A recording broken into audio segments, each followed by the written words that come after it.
Sejam bem-vindos mais uma vez a Combelizar o Garagem Hebreu Pub de Renato Sigiliano. Essa casa aconchegante, né, coração? Sim, sempre. Que nos inspira. Para quem não sabe ainda, a história do sarau foi proposto há 3 anos pelo menos atrás, e foi proposto como sarau literário itinerante. Fizemos alguns itinerantes, e aqui seria um local do itinerante. Mas quando finalizamos lá, não vai ser mais itinerante. Vai ser sarau literário itinerante fixo com Belisário Garagem Hebreu Pub. Ih, cresceu pra caramba, né? Que beleza. Eu quero justificar, antes de nós abrirmos oficialmente com a palavra do Renato, justificar principalmente a falta aqui do nosso presidente natalino. Falou: Elias, desculpa, mas estou muito gripado, não dá, não estou bem, não tem como eu participar hoje. E Natalino dá para a gente acreditar, porque ele não falha né? É uma pessoa hiperanimada para essas coisas. Temos algumas justificativas da academia também, né? Pessoas da Academia Moreirense de Letras, como a Jô Duarte, Tereza Oliva, Maria do Carmo Verde, que sempre vem também, que está muito gripada. Iraci também justificou. Agora, essas vão ser repostas ao ponto. Agora, quem não justificou, não veio, vai ter cortado o subsídio. Não vai ganhar o... Não vai ter jeito. Renato, suas palavras iniciais, que já virou tradição, né? Então, vamos lá. Suspende um pouco. Deixa eu chegar para visitar. Boa noite, muito obrigado pela presença de todos. A satisfação receber vocês, a Combelisário e a Academia Moreirense de Letras. Já tem uma vivência, né, que está sendo construída, e isso para a gente aqui é muito importante. Eu costumo dizer que as paredes aqui ficam impregnadas, né, de poesias, de histórias, de músicas, né? Grandes momentos que a gente viveu aqui nessa garagem foram, graças ao sarau da Academia Moreirense de Letras. Então eu agradeço a presença de vocês. Estamos registrando hoje a nossa 10ª edição. Que bom, essa eu não sabia. Boa. Muito bem. A regrinha básica do sarau é que não tem regra. Tá bom? O microfone fica aberto, é da pessoa enquanto a pessoa está aqui na frente. Depois ela não pode carregar o microfone. Mas enquanto se dispuser a ficar aqui, pode ficar à vontade, porque é assim. Eu faço bastante exercícios de literatura, de escrever, porque a gente não nasce sabendo, né? A gente aprende fazendo. Então, uma das coisas que eu comecei a fazer, fiz uma coletâneazinha, é de microcontos. Microcontos são contos de até 140 toques. Não pode ter mais. Considerando que um ponto é um toque, uma vírgula, um toque, um espaço é um toque, uma letra é um toque, 140 toques. Quando eu fui publicar esse livro, eu falei, eu vou colocar uma coletâneazinha de microcontos lá que eu havia feito. Um dos microcontos, Desobediência Eterna. Vocês vão ver e vão sacar a história que eu resumi em 140 toques. Desobediência Eterna. Saciamos? Indaga o casal. Sim, menos daquela, diz o dono. Ele dá à amada o fruto. Ela, vendamos. Então estão expulsos, brada o Criador. Morte. E então, serenamente, ela adormeceu. E só acordou quando chegou a eternidade. Jura de criança. Isso aqui eu fazia muito. Cessado o susto, a mãe o afaga, mas o faz jurar jamais dormir noutro lugar, senão sua cama. Jura feita, mas de dedos cruzados. Crianças. Homens. Isso aqui é uma história que eu ouvi uma vez de um amigo. Ele trabalhou por muitos anos na Secretaria de Ação Social de Juiz de Fora. E ele me disse assim: Elias, não acredito mais em Deus. Deus, não creio, diz ele. Por quê? Indago. Mãe, filhos com fome, replica. Homens, não Deus, produzem a miséria, retruco. E só mais dois? Tem mais, mas não vou ficar aqui sozinho. Declaração amorosa. E canta como que a compor prazeres, encantos para a amada, no fio empoleirada. E ele já não é só da terra, do asfalto também o é. Partida. Isso é uma homenagem ao meu pai, viu? Jovem ainda, às 4 da matina, já macerava o arroz antes ceifado. Aos 85, rebentos criados, males vencidos, honra vivida, partiu. Está aberto o microfone, está à vontade, fiquem à vontade.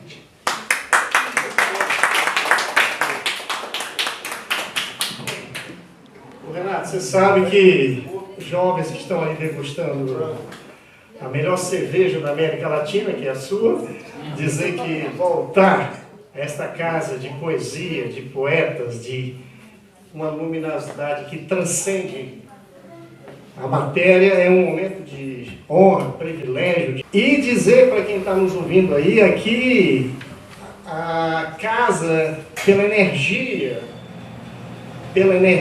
emanada por cada consciência humana, cada princípio inteligente, cada alma humana, cada ser humano, transcende a poesia. Eu estava vendo o Renato falar ali sobre as paredes impregnadas. Aí eu lembrei da casa de Cora Coralina, tem um fogão onde ela fazia os doces dela, né? E tem uma fumaça eletrônica. Estou comprando Só que essa amendoim para fumaça, tirar quando gosto. ela sai em letras, né? Tem poesia subindo na fumaça. Eu lembrei interessante que eu lembrei disso na hora, né? É muito bonito. Eu falei, mas essa fumaça? Aí eu falei, presta atenção que vai sair letra. Aí começou a passar poesia, né? Então é mais ou menos isso. Ô, gente, o microfone está aberto. O último sarau que eu estive aqui, esse é o meu terceiro, eu fui presenteada com um livro de um escritor aqui da casa e me lembrou o poema dele, um pouco os causos do Rolando Boldrin. E ele escreveu Tapera Abandonada. Olha no pé da serra, seu moço, aquela tapera abandonada, bem ao lado de um pinheiro, logo na curva da estrada. Morava ali um caboclo todo cheio de esperança, de um dia ser feliz, ter esposa e crianças. Quem passar pode ver um pé solitário de roseira, ao lado de um cruzeiro, onde ia rezar com a sua companheira. Só que sua amada um dia, com outro foi-se embora. Ele, triste, sem esperança, saiu pelo mundo afora. Nunca mais voltou à tapera. Está sozinha, abandonada, por uma ingrata sem coração, que um dia foi sua amada. Tapera Abandonada, do colega e escritor Jani. eu agradeço o carinho e estou lendo com carinho. Obrigado. E agora eu queria ler um poema que até que eu gostaria de ler como o meu amigo Dan. O Dan, ele é amigo dos saraus que eu participo online. Ele é sobrinho neto da Clarice Lispector. Não porque ele é sobrinho neto da Clarice Lispector, mas que eu conheço de saraus e ele gosta muito desse meu poema. Eu acho engraçado que o Sr. Guaraci fala, né, na sabedoria dele, e eu lembro que às vezes o olhar do outro valida a gente. A gente às vezes não dá muito para uma escrita e o outro vem e te valida. Acho isso interessante. E esse poema, ele fala muito ao meu coração, à minha vida. Ele chama Então. Ele não é um poema extenso. Eu sei de cor, mas o nervoso faz a gente agarrar em algo. Então eu vou ler. O Dan lê, faz assim um gesto muito legal. Então sou sonho não concretizado, pés fincado nas nuvens, dor cujo sangue denuncia, sombra na qual ninguém se abriga, simplesmente pó. Então, do pó que sou feita, misturo ervas amargas, estampo minhas dores e clamo ao tempo, um tempo a mais, para sair das sombras e me mover pela vida, como as nuvens, adquirindo formas de viver. De Veleno. Obrigada. Parabéns, Só mostrar aqui para o meu amigo, empresário Renato, a grandeza, viu, Renato, de nós podermos usar a sua estrutura física e toda a energia de triunfo, excelência e felicidade que aqui emana, de nós termos uma diva Helena, tá certo? Que eu tive a honra de conhecê-la lá no shopping.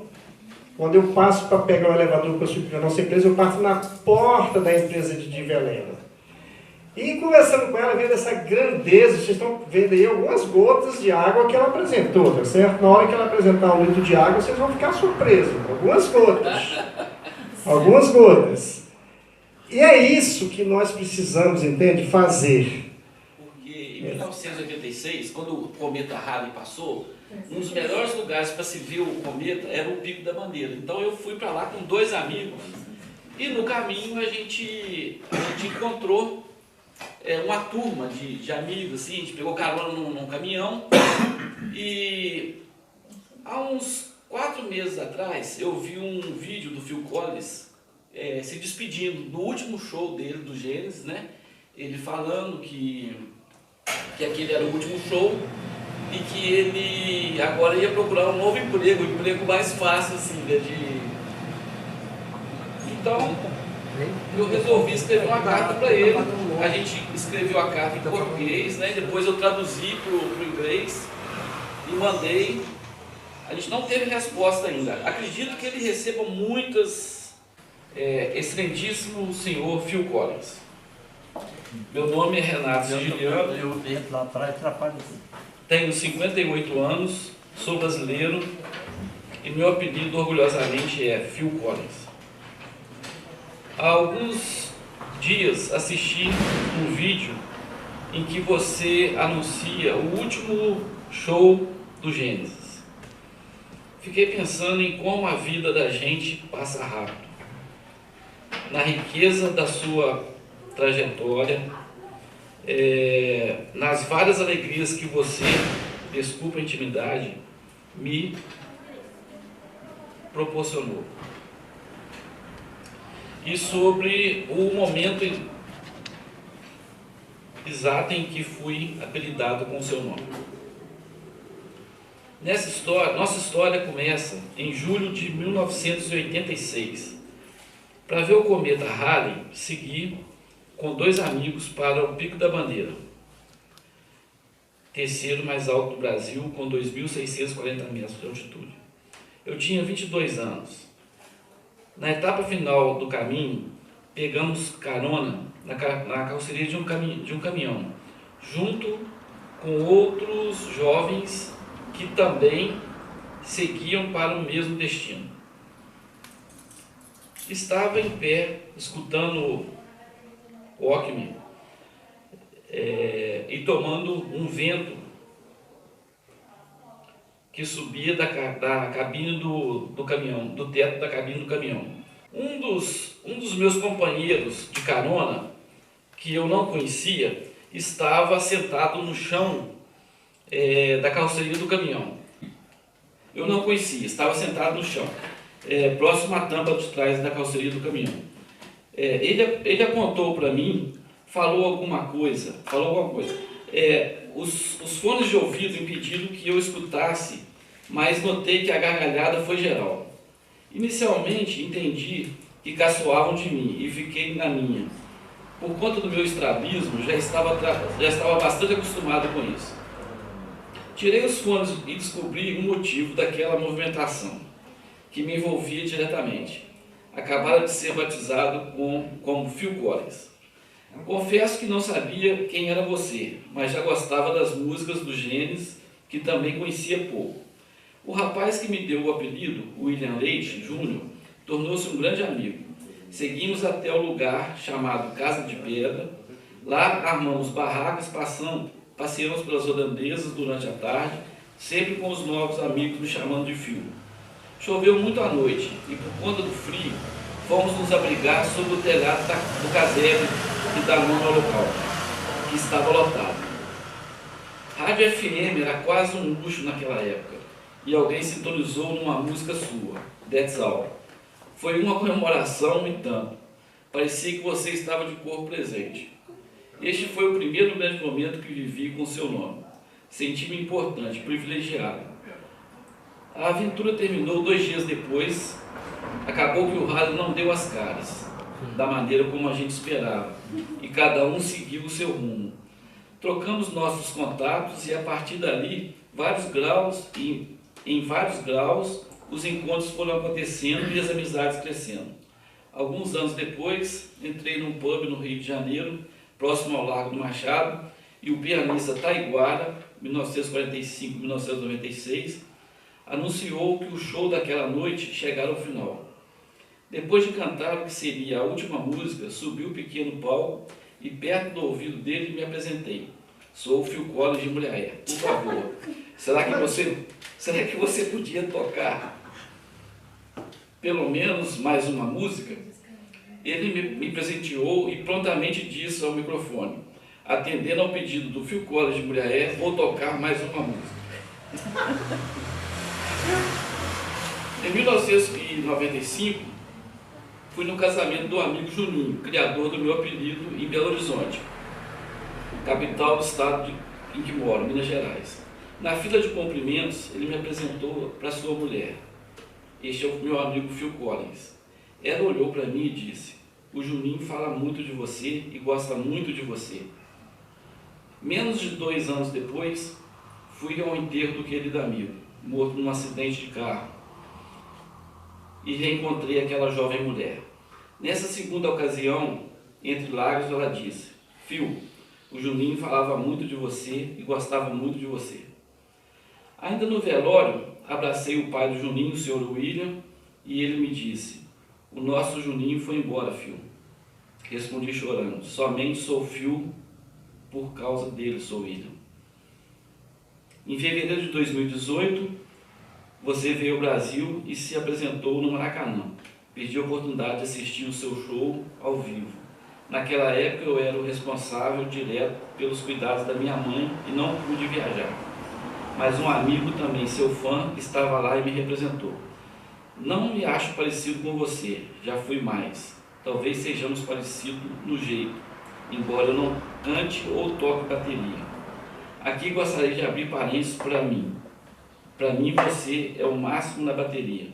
Das suas músicas amo Mama e o clipe de Another Day in Paradise, onde o mendigo reencontra a mulher e a filha depois de assistir a imagem de sua vida numa televisão na vitrine de uma loja. Maravilhoso. Sempre foi uma honra ser chamado de Phil. Sinto como um elogio. Só os grandes amigos me chamam assim. mandei um vídeo em que você anuncia a sua despedida para um grande amigo desses que vira irmão, Rodrigo, que também estava na carroceria daquele caminhão, onde essa história nasceu. Ele sugeriu que eu escrevesse essa carta e achei uma excelente ideia. Fiquei inclinado em te oferecer um emprego de verdade aqui na minha cervejaria artesanal, mas não sei se você gostaria de ser meu patrão. Se topar, com certeza as vendas vão aumentar muito. Provavelmente a gente nunca vai se conhecer pessoalmente, mas gostaria que soubesse que sempre estará comigo. As amizades que construí através de seu nome me dão a certeza de que você é meu amigo. Afinal, como disse o William James, xará do querido Juninho e do pai dele, não importa onde esteja, é seu amigo quem constrói o seu mundo. E você, com as suas músicas e jeito, ajuda muito a construir o mundo que eu sonho, além da qualidade da sua arte. Tudo que sei a seu respeito é bom. Prometo sempre zelar pelo seu nome, Phil Clóvis. É um prazer compartilhar a minha existência com a sua. Muito obrigado por tudo. Assinado Phil Clóvis de Mulher.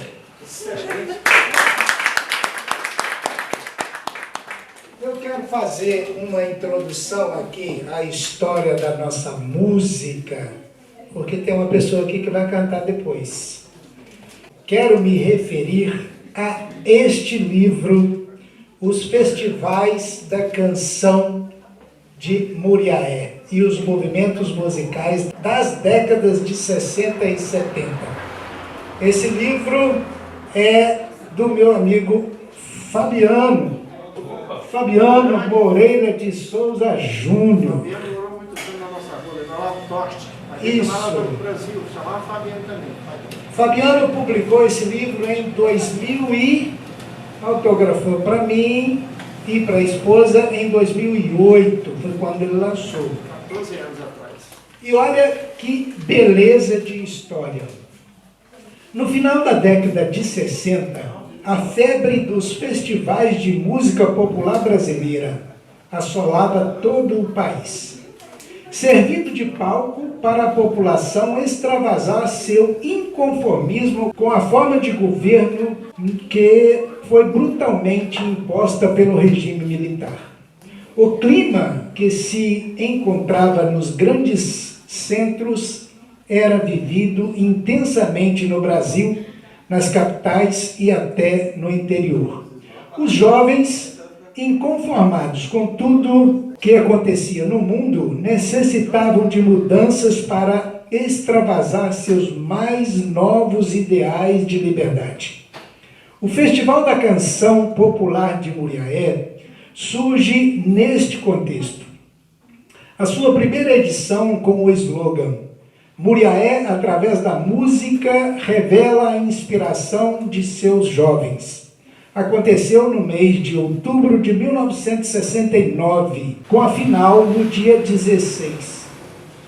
Ninguém poderia imaginar que aquela noite no Cine Brasil Centro, um dos locais mais frequentados da cidade, seria uma das primeiras que se repetiria por mais de 13 anos, numa série de festivais que viriam marcar uma geração, não só da juventude muriaense, como de todo o país. O cenário perfeito para que os jovens empresários Paulo Roberto Silva e Jorge Rodrigues Barroca realizassem seu mais novo empreendimento, um festival de música igual aos que aconteciam nos grandes centros. Eles eram donos da organização publicitária Paulo Roberto Limitada, OPPR. Várias personalidades do meio artístico brasileiro foram convidadas para participar do júri.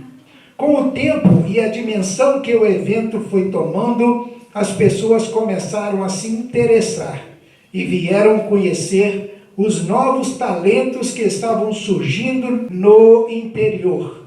Entre eles, olheiros do mercado fonográfico, como Otton Russo, Salomão e Luiz Carlos Ismail, da gravadora CBS.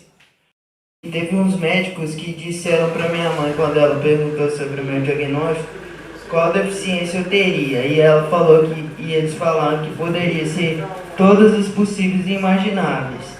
E meu quadro foi muito aguardado pelos meus pais de como eu ficaria e, sobretudo, se eu sobreviveria, né? Haja visto o jeito que eu nasci e como tiveram que correr comigo e tal. E aí, quando meu pai me mostrou os vídeos pela primeira vez e me contou a história dessa música, que foi uma das primeiras que eu escolhi logo de cara, porque tinha muito a ver, sobretudo com a sua história em particular e com a minha. Aí, como você seria e tal. E mesmo assim você deixou a vida te ensinar a brincar de viver ao longo desse tempo. Aí nunca mais saiu da minha cabeça a ideia de retribuir isso ao meu pai em qualquer ocasião que ele estivesse ou não estivesse, esperando o momento devido para cantar essa música, o momento devido para cantar essa música, e o momento devido nunca chegava. E aí hoje a minha mãe me pediu, não, você vai apresentar alguma coisa no sarau e tal. Como eu sou mais ligado à música do que à poesia propriamente dita, eu falei assim, não, eu vou cantar essa música, porque querendo ou não, no frigir dos ovos, ela é uma poesia. Então vai aqui pra vocês. Quem me chamou não vai querer voltar pro ninho, redescobrir seu lugar, pra retornar e enfrentar o dia a dia. E continua sempre que você responde sim a sua imaginação, a arte de sorrir cada vez que o mundo diz não. Você verá que a emoção começa agora. Agora é brincar de viver.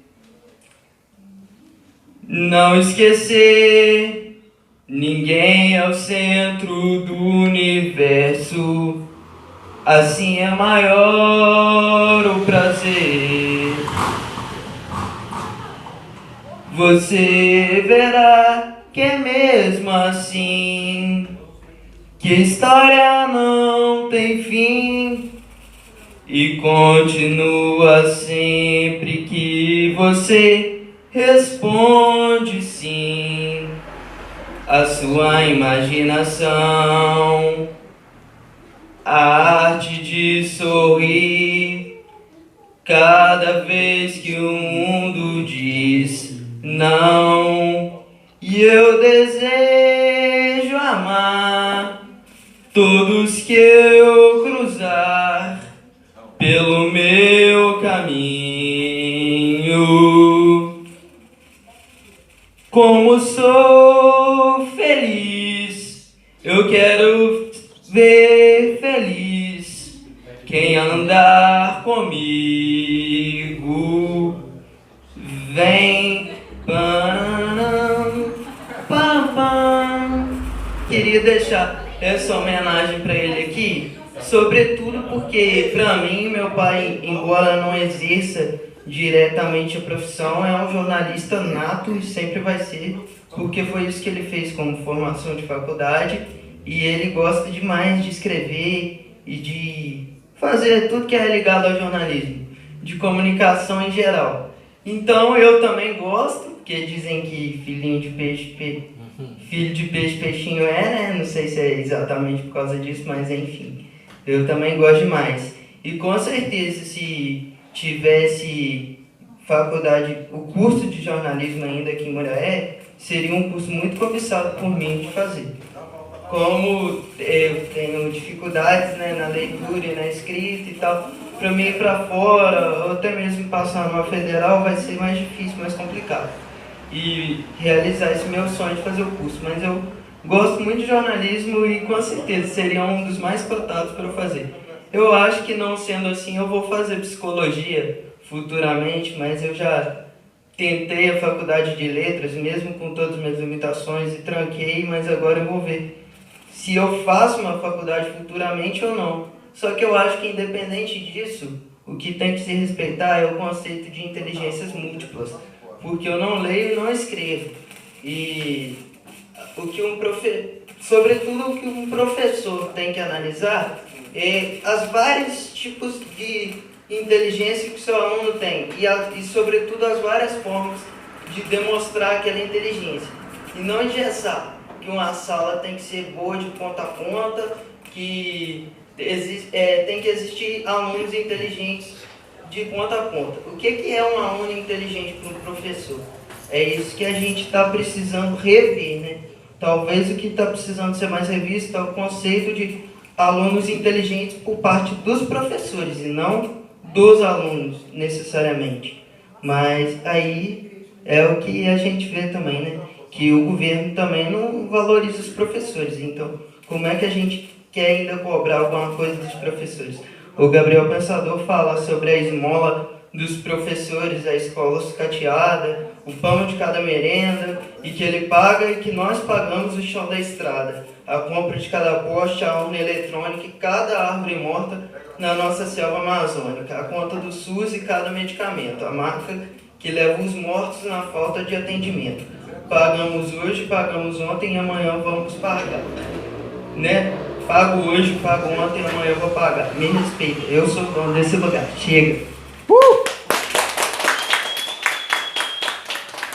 Chega não, eu quero aproveitar, se você me permitir, complementar essa homenagem ao seu pai, Fernando Levati, que formou jornalista junto comigo. É um profissional da área, só que não atende, né? Só que não está no outro ramo. Inclusive, destacar aqui que Fernando escrevia umas poesias muito interessantes. Não sei como é que está agora, você está mais preguiçoso, você está escrevendo alguma coisa? Ele de vez em quando se aventura lá, mas ultimamente está bem preguiçoso. Eu tenho até puxado a orelha dele, porque eu falo assim, pai, se você não quer se aventurar escrevendo e, se aventurando na sua profissão mesmo, porque você não deixa de ser jornalista, mas eu não atuo na área. Eu falei, porque você não quer, você não aproveita seus domingos aí de folga, e literalmente folga, porque você deita lá na cama e fica dormindo, ao invés de escrever as coisas. Mas pelo menos ajude seu filho que adora escrever, que respira isso como você, respeita e entende, né, quem tanto gosta como você. Mas ele respeita demais, ele me apoiar sobretudo. Nossa, meu pai é uma das pessoas que mais me apoia muito. De apoio eu não posso reclamar não. Da minha mãe, muito menos, mas do meu pai, esse aí nem precisa falar, porque, nossa senhora, quando eu falo lá em casa assim, pai, eu tô pensando em escrever um livro, eu falo assim, mas por que eu pensando? Tiro pensando, você vai escrever um livro, então, você vai fazer um projeto novo, e sempre me apoia demais nisso daí, graças a Deus. Pois é, então fica aqui a homenagem ao Fernando, esse grande pai, e não esquecendo da grande mãe que está ali, né? Paparicando sempre. A Adriana, parabéns, viu? Família brilhante. Chega, tá bom?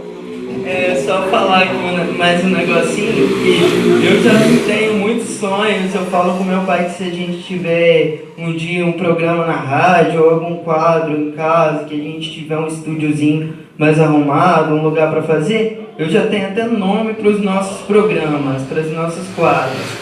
Aí eu fico elaborando lá e ele foi falando, não, mas quando eu falei isso, que eu tinha vontade de fazer, é só vontade mesmo, porque eu não tenho tempo não. Eu falei, você está deixando o tempo tomar conta de você não está tomando conta dele.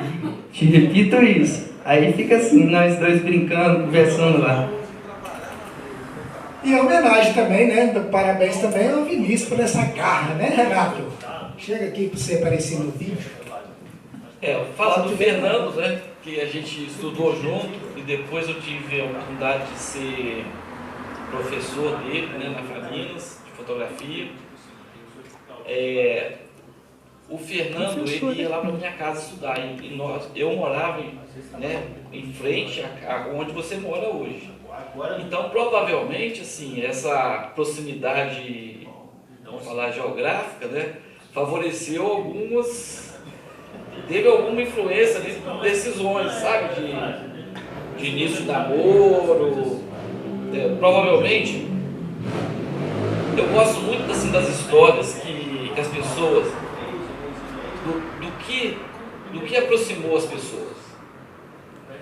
Por exemplo, eu tenho um tio, na verdade eu tenho uma tia, ela era muito, muito bonita, irmã da minha mãe, e ela ligou para um sorteio da Rádio Globo na década de 1960, e pedindo uma música e tal, e conversou com o locutor. Depois a música começou a tocar, eles continuaram conversando. Naquela época era orelhão, tá? Você ia para o orelhão ligar. Se o orelhão não tivesse ficha, por exemplo, ou não estivesse funcionando, geralmente o orelhão não funcionava, mas aquele orelhão funcionou. E a minha tia pediu a música, conversou com o locutor, marcaram um encontro e eles acabaram se casando. A minha tia e o locutor da Rádio Globo. No casamento desse meu tio, dessa minha tia, irmã da minha mãe, com o meu tio da Rádio Globo, o irmão dele conheceu minha outra tia. E o pai deles, né, do locutor e do outro, falou assim, ó, esse meu filho que está casando hoje, falou com meu avô isso, esse meu filho que está casando hoje é muito bom, mas se fosse o outro, eu recomendava mais, o outro é melhor ainda. Acabou, eu conheci o Sr. Valdemar, que é o pai do São histórias, hein, caraca. Aí acabou que o outro casou também. Os dois irmãos casados com duas irmãs. Deste segundo casamento, né, que surgiu o que seu pai faz com você de te estimular. Esse meu segundo tio que me influenciou em ser jornalista, por exemplo. Depois eu fui morar com eles lá no Rio. Me ajudou muito e tal. Mas basicamente é o seguinte, se não fosse aquele telefonema lá para a Rádio Globo em 1960, provavelmente eu nem estaria aqui hoje, né? Porque eu teria tomado outros rumos e tal. E se o seu pai não tivesse estudado lá na minha casa também, provavelmente você não existiria também. Então, Fernando, um abraço para você. Eu gosto muito dessas histórias que as pessoas contam do início. É bom mesmo, legal. Do início das E vamos lembrar que uma grande mestra nossa, minha e de Fernando, está aqui nos presenteando hoje com a sua presença. Fernanda Abrão. Essa figura gente, eu quero falar pro até o Anacleto parou o carro aqui hoje na porta para me dar um abraço. Negócio impensável. Já que é isso, eu preciso falar. Vai lá, Fernanda. Porque, assim como o Vinícius, eu gosto do microfone, Vinícius. Vai lá, é um prazer. Pessoal, o prazer é meu. Não tem jeito não, pessoal. Eu vou falar mesmo. Você está falando de conhecer pessoas, né? E assim, eu não sou de Muriaé. Eu sou de Ubá. Quando eu cheguei aqui hoje, né, Vinícius? Eu falei, te conheço desde pequeno. Falei com a Adriana. Eu estou nessa cidade há 19 anos e meio e trabalho lá na Faminas há 18 anos e meio. E quando eu vim para cá, minha filha tinha 9 meses. A Ana era pequenininha, né, Renato? E eu conheci o Renato fazendo o que o Renato talvez é jornalista sim, mas mais gostava pelo menos. Acho que uma das ações de jornalista, né, fotográfico. E o Renato, ele, com um olhar muito sensível, ele sempre captava todas as emoções das pessoas e presenteava todos nós com as fotos que ele tirava dos eventos e atividades, quando a Faminas era uma instituição ainda pequenininha, né? E a gente conhecia todas as pessoas, a gente conhecia todos os professores, todos os colaboradores e conhecia também todos os alunos vindos. Conheciam até aqueles que frequentavam, Adriana, né? A faculdade, fazendo a história dessa instituição também. Mas, como eu disse, eu não quero falar da faculdade. A faculdade só é um meio para eu encontrar tantas pessoas importantes, mas eu queria falar do encontro. E por que eu estou aqui, né? Eu estou aqui porque meu avô, ele fazia charrete. meu avô fazia charrete. Sabe o que é charrete? Eu acho que vocês sabem. E aqui em Muriaé tinha uma fábrica de charrete. Fábrica de charrete Muriaé. Eu conheci duas. Então, só que eu não sou daqui. Na Rua Tiradentes. Eu lá era de Ubá, como eu disse pra vocês imaginam.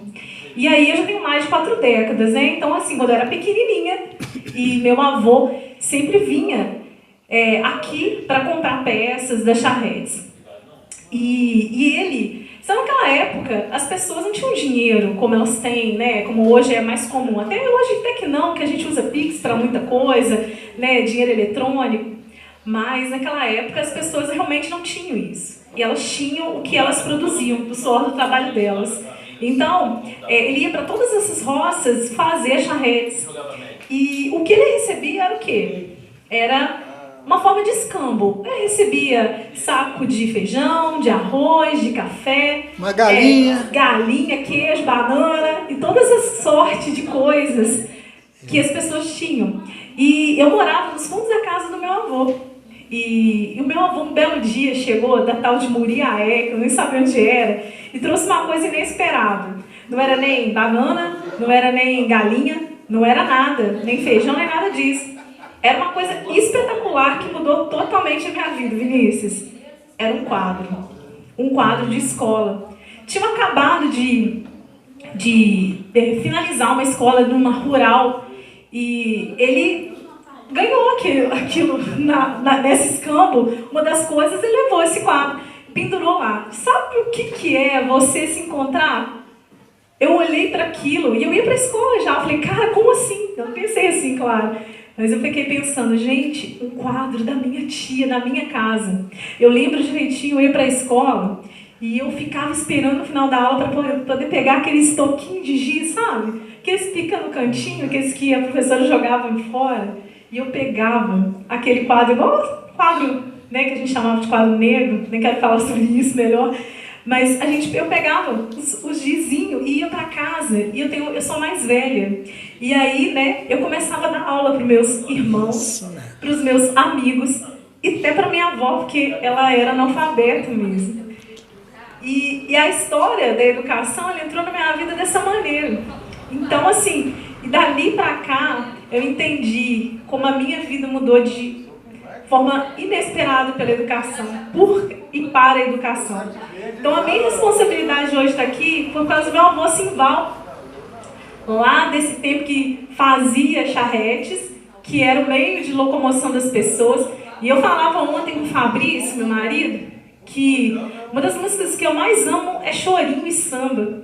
Eu ficava pensando que memória afetiva era essa. Aí ontem eu estava assistindo um programa de chorinho e eu vi que...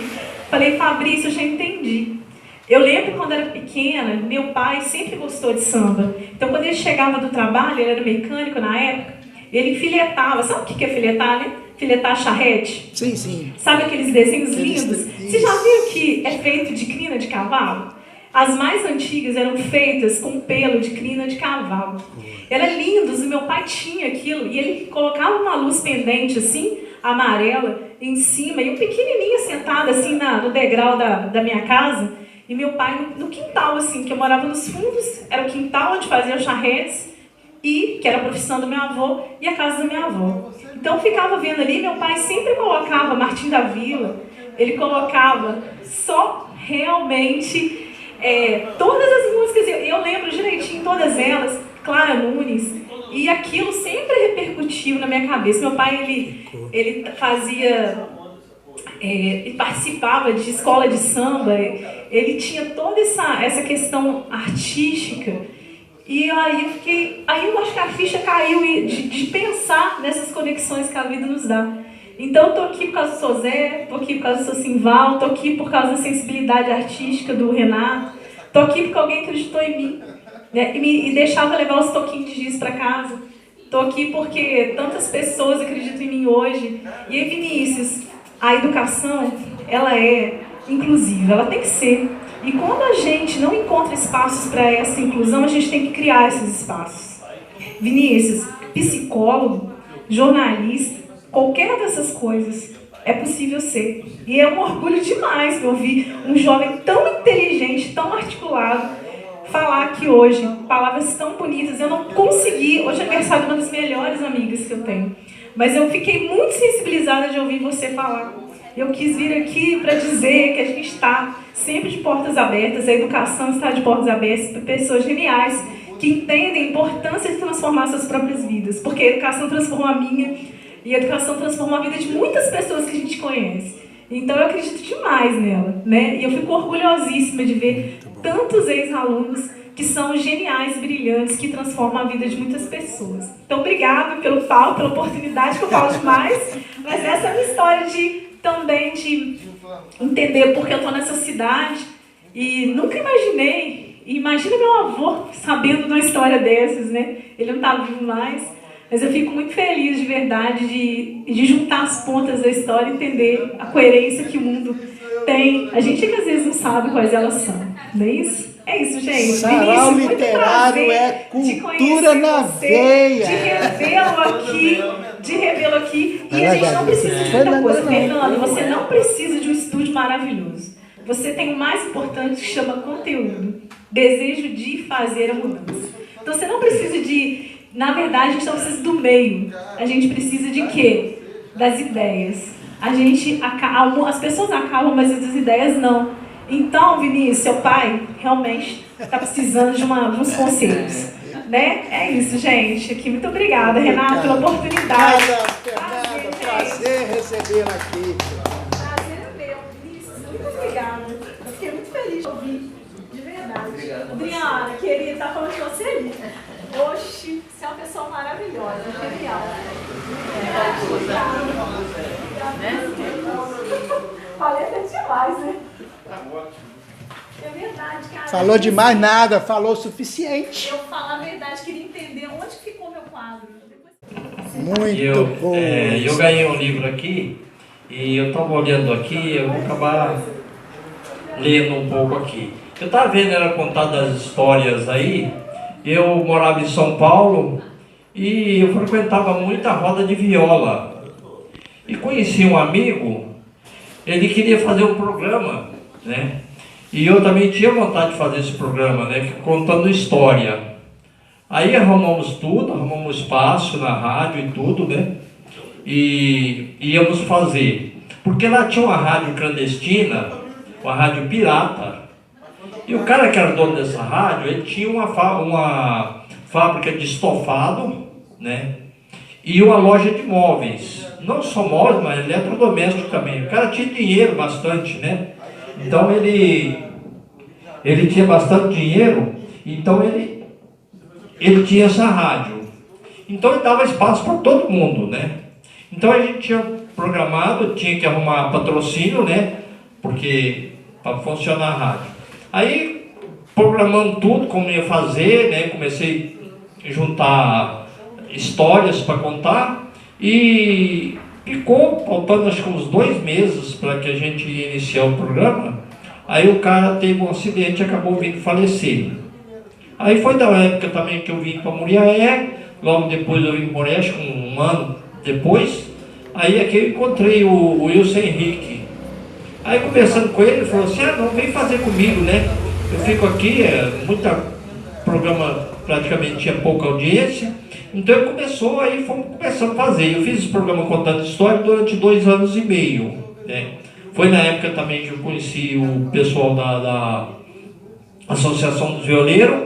E aí comecei a escrever alguma coisa. Eu já tinha escrito alguma coisa, pensamento, essas coisas, né? Que é uma das coisas mais difíceis que tem para você escrever, pensamentos. Porque quando você pensa, outro já pensou antes, né? Então você tem que fazer pesquisa, ver se existe ou não aquele pensamento, né? Eu consegui escrever 150 pensamentos, né? Que está no livro. Então aí eu comecei a trabalhar na rádio, trabalhei 2 anos e meio, né? Nesse período depois eu fiz um programa também, uma utilidade pública, mais de 1 ano e meio. E comecei a escrever, aí fui para a Associação dos Violeiros, né? Então, poesia aqui, que é felicidade. A felicidade não tem preço nem endereço. Alimenta-se da pequeno gesto e sutil. Habita a alma generosa e se perpetua num coração gentil. Um abraço se faz feliz. A felicidade alheia me inspira. A felicidade existe para quem a deseja e para quem a compartilha. Não procure felicidade, ante ela não existe. Não insista buscá-lo fora de você. A felicidade está na sua ausência, na sua essência, no seu ser querer. Basta regá-la, por ela vai florescer. Maria Olinda Bezerra Martins. Obrigado.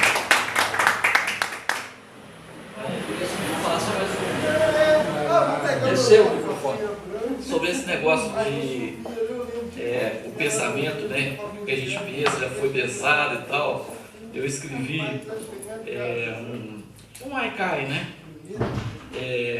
Tudo que eu escrevo já foi escrito antes, inclusive isso. Inclusive isso. Aí eu boto inclusive isso 2 vezes.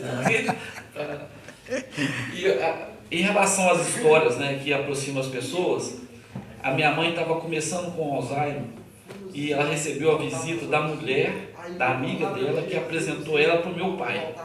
E eu gravei uma entrevista, já sabia da história, né?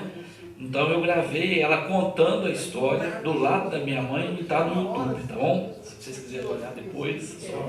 Legal. Você tem canal no YouTube? Eu tenho um canal. Como que chama? Bom, pessoal, o microfone continua liberado, tá? Quem quiser vir, estou vindo agora para não deixar tanto buraco aqui. E aproveitar e fazer uma homenagem a mais uma, né? Mas ele merece tantas quantas forem possíveis, ao nosso saudoso Luiz Gonzaga da Silva.